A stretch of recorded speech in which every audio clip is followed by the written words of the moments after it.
Alright guys, welcome back to the channel. Today I'm going to be shooting just a quick video on how to take off the shift knob on an automatic BMW E90. It's really easy. I'm just going to shoot this video in case no one knows how to do it already. The first step you guys want to do is take the key, put it in the fob. You're going to hear the beeping.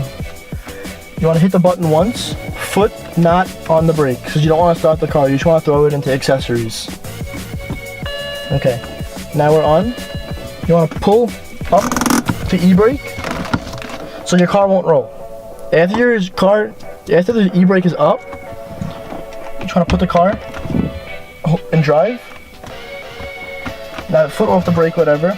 It's really easy. Just the button right here, hold the button and pull right up. It's really that easy. I did it like 2-3 weeks ago because I had to peel off the vinyl wrap that was on here already because it was starting to peel.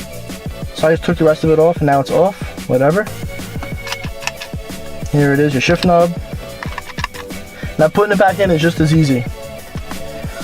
Button, line it up nice, just push down. Wiggle it a little. We're in, we're tight. Foot back on the brake. Back and park. E-brake down. Literally guys, it's that easy. Took it on and off, and this is for the automatic only.